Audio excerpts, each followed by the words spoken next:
Welcome to Bourbon School. I'm Lauren. And I'm Brian. And the Bourbon Note has challenged all of us on Whiskey Tube to take up this little challenge of theirs where Ben just made up 5 categories. Yeah, I'm a little mad about it, Yeah, but we're going to do it. There's no theme and no pattern, but we're going to take the challenge coming up next.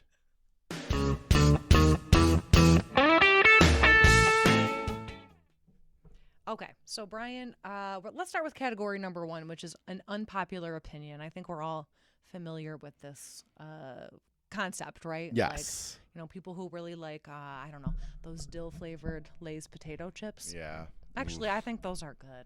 No? Oh, you're the one, huh? That's my unpopular opinion. All dressed for the win. All dressed for the win. Okay. Unpopular opinion.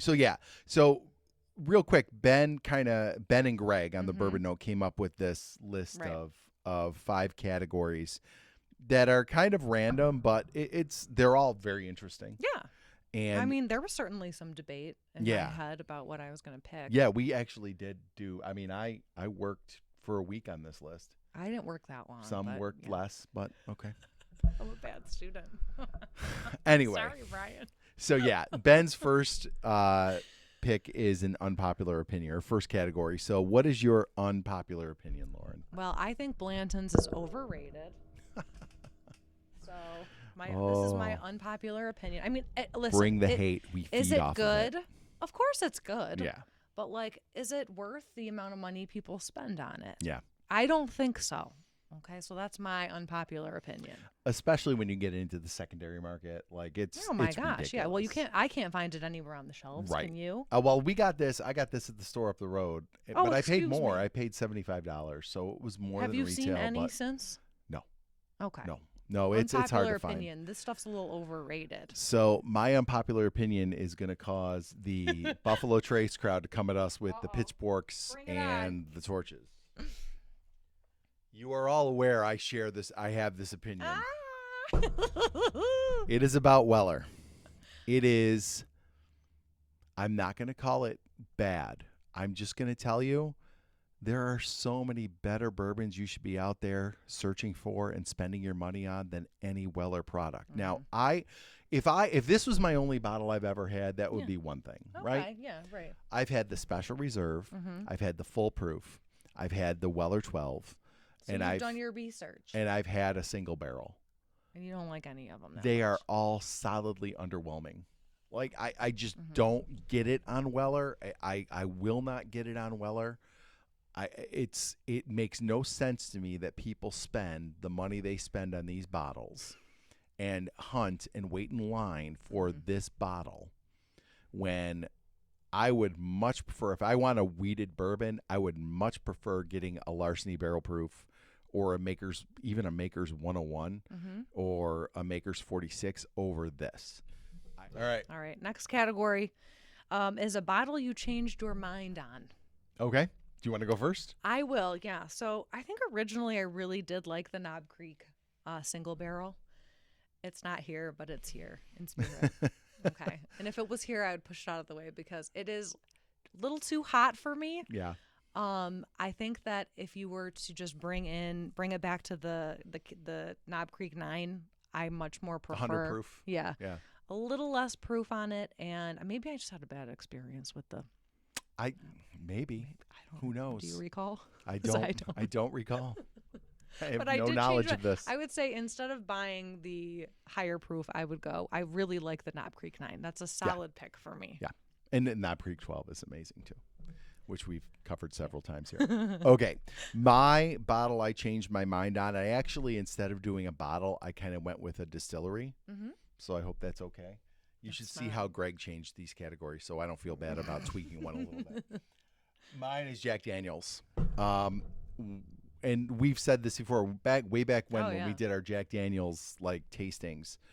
I always associated Jack Daniels with Old Number 7. Well, right, and it's like kind a Jack of and Coke. Yeah, it's what everybody starts on, and this one here really changed my mind. I had a buddy bring this to a party a couple summers ago, and we had quite a bit of it, and it was amazing. So, like Jack Daniels, the stuff in these bottles, whether it's the single barrel select or the single barrel proof, I haven't got the 10 or the 12 year. Those are impossible to find around here. But even the taller bottles like the triple mash and the bonded are so much better than the old number 7. Yeah, Jack Daniels almost suffers from that Yeah. association with the cheap Yep. old number 7. But this, I mean, they have so much more to offer Right. than that. It's the same as judging Jim Beam by like Jim Beam White Label. Like there's so much better stuff that Jim Exactly. Beam makes. And Jack Daniels totally did a 180 on my opinion of Jack Daniels after having some of their better That's a stuff. good pick, So Brian. that's Yeah. the one I changed my mind on. I wish I would have thought of that. Well, I like that. thanks. Go ahead. Good bottle you won't buy again. Okay, so and I kind of learned this recently, right, about Mm-hmm. Four Roses. I mean, learned a lot about Four Roses in our blinds. Yeah. But so instead of buying the more expensive small batch select, Mm-hmm. right, which this goes for about 60, 70 Yeah, about bucks, $60. $60. I would not buy this again. Instead, I would go with the single barrel. Yeah.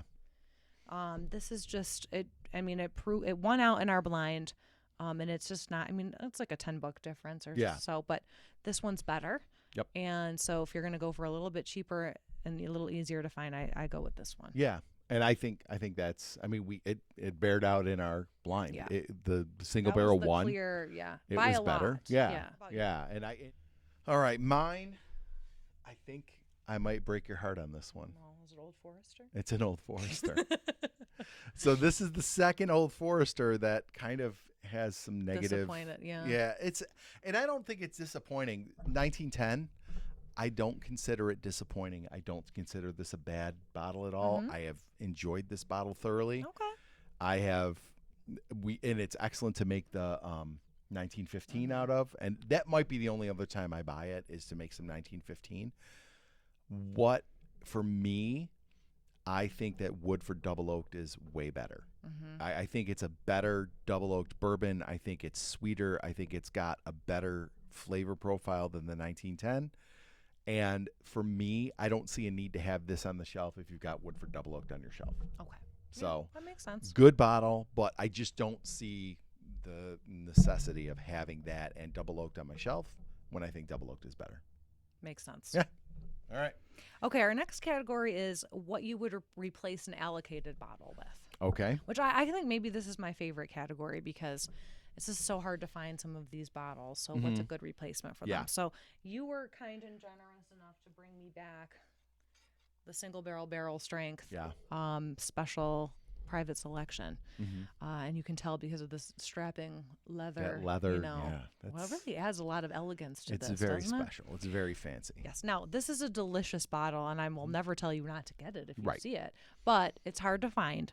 So, if you need a replacement for this, I'm going to go with fresh bottle of Elijah Craig Barrel Proof. Mm-hmm. Very good, very easy to find. Tastes similar notes. They're Yep. not too sweet. They're peppery.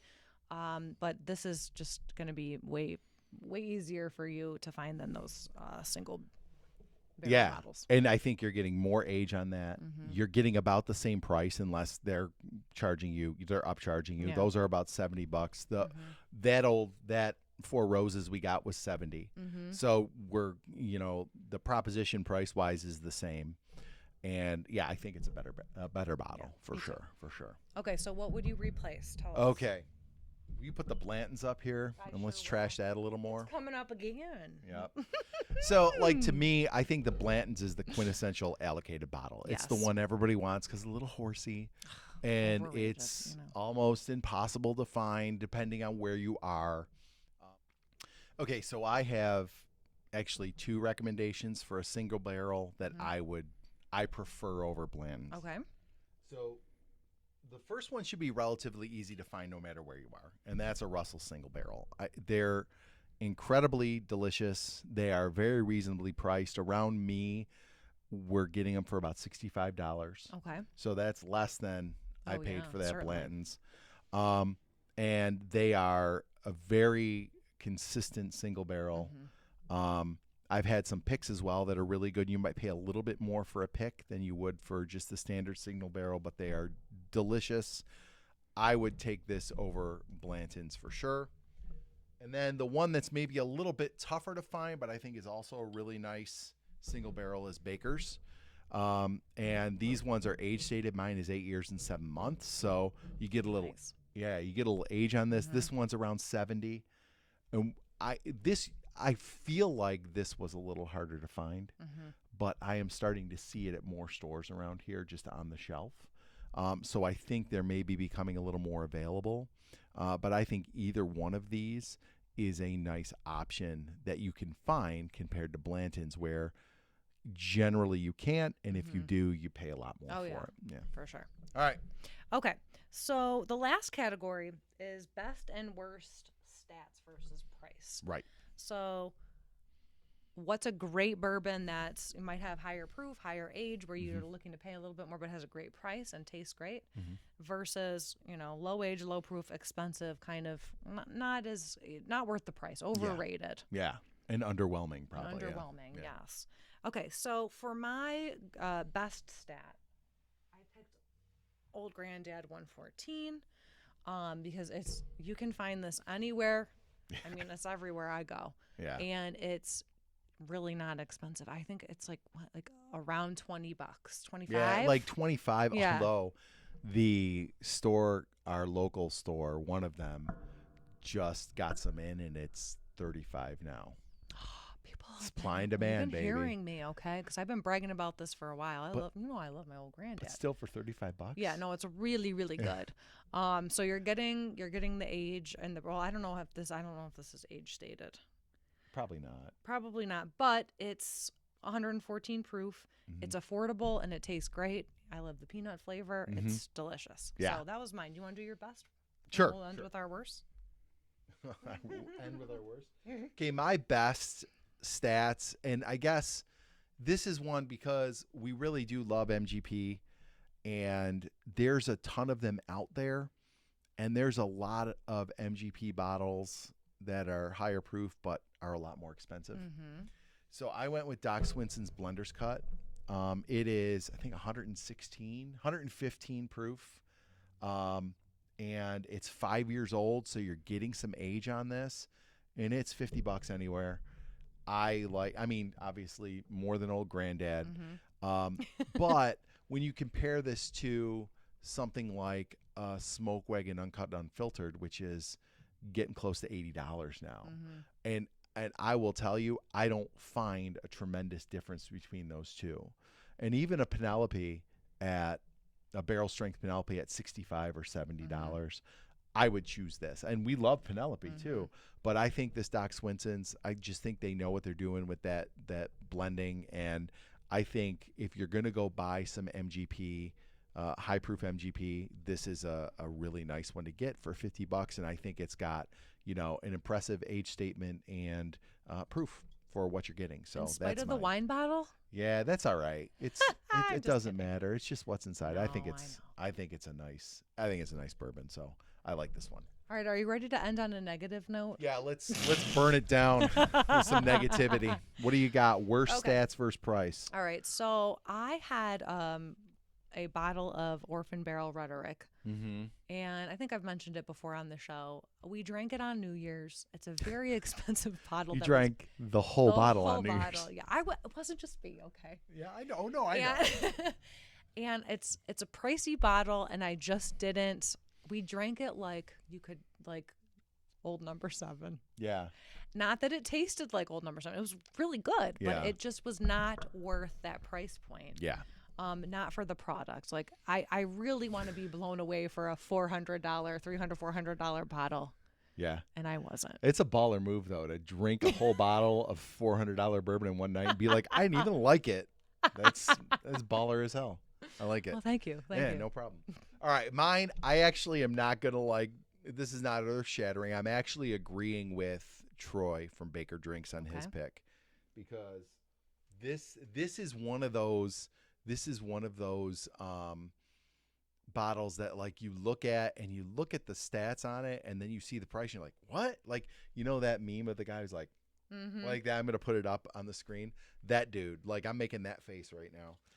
It's the Hardins Creek Colonel James B. Beam bourbon whiskey.